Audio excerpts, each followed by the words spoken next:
Okay, we're here today at the 2011 Richard Crane Truck Show, and we're talking with Jeremy Conaway. Jeremy, can you tell us a little bit about this truck and what the history of it that you know about it? Everybody loves to talk about their truck at this show. Paul, this is a 1967 AutoCar DM64 model. It was spent most of its professional life working in a Kentucky coal mine, and it has, interesting enough, transmission, what's called an 8-under transmission, which means it takes 8 gears just to get to water level. So it pulled large loads up steep hills, but never went very far. It was purchased in 2003 by a gentleman from Columbine, Ohio, a retired mortician, and he did a frame-up restoration, and the truck actually won the top award in its field, or in its class, at the 2005 National Show in Fort Wayne.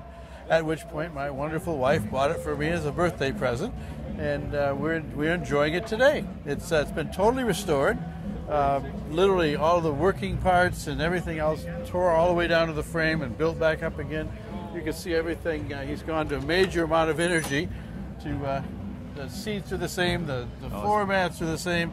He was really meticulous. The gentleman was an absolute artist at restoring trucks, and we felt really lucky to get this truck. Beautiful. So yes, it's really neat. So anyway, the whole thing is as it was in 1967, which is the whole point of a historic document. Absolutely. Now, how many gears are on that? I mean, it has 18, and again, what's interesting is that 8 of those, if you look at this number, it says deep reduction. 8 of them are like creeper. Okay. So then up above, it really just has 16 regular gears. So. Okay. So this is designed more for pulling, more of a torque. Yes, they were heavy haul vehicles. You saw a lot of them hauling aggregate. Some of them hauled oil. In fact, over the last 2 days, it's been wonderful. Like 14 or 15 people have talked about, gee, I used to drive one of these, and we haul this and we haul that. Yeah. So it has none of the comforts of the Western Star truck, which is sort of the top of the fleet today. This was get home at night and go take a bath. This is a tough one. Yeah. Now, one of the things I did notice on the dash, it indicated where that it was the transmission is a Ranger, Fuller Ranger. Is that any association with the Eaton Ranger? I don't think so. No, okay. I don't know though, because you're going back 44 years, okay. So I'm not sure what those relationships were. Okay. I'm still studying that part of truck history. Can you tell me a little bit about the motor? What size motor or what kind of motor? Well, it's a Detroit. That's why it's sitting here. It's the engine that really put the Detroit diesel on the playing field. It's called a 671, and it's a 671. That's right. It is. It was just a great engine. It of course is legendary, as my wife can tell you, for leaking oil all over the driveway. And as Dan Walters says, well, if it ain't leaking, it's not working. So anyway, so it does tend to leak a little bit. What year is that? 67. 67. Yeah.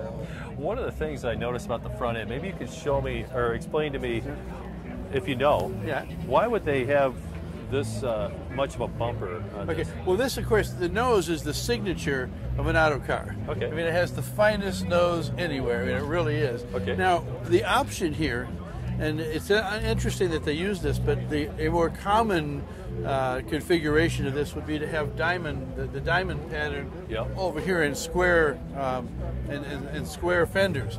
So this was sort of a hybrid. So one had a feeling it might have been built for a less extreme use and then got drawn into an extreme use. But this again, so you can stand on it and work on the engine and kind of user-friendly. Yeah, and also in extreme use, keeping the windows clean is a big deal too. But this is unusual to not have this be diamond plate. Okay. And what is this linkage for right here? I noticed that. Well, that's how you control the temperature into your radiator. Okay. When the vehicle is cold, that'll shut completely off, and as it gets hot, it opens up to bring more fresh air in. And it works. Yeah. Yes. Now I noticed your headlight. I mean, I got a lot of questions for you. I noticed this headlight's got a unique little light right here. What would that be used for? Yeah.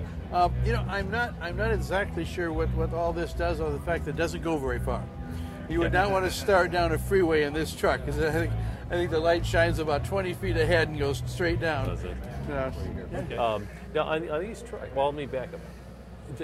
The AutoCar, when did they manufacture? Between what year and what year? You know, I have that. I have every book ever written about AutoCar. You of course asked me that question, and I'm totally Paul has done. What I know is that they still produce extreme duty mining equipment. They don't produce any over the road stuff. And I believe their last merger was with the good folks at it wasn't Volvo, but White. Okay. But I haven't.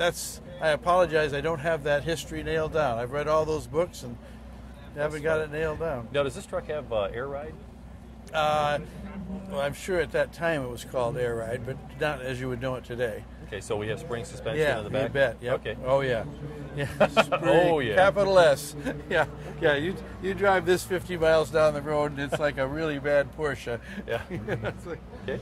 Well, I appreciate your time there. Well, thanks, Jeremy. Paul. Appreciate your opportunity, and thanks for being here in Northern Michigan. Thank you. Appreciate it. Bye.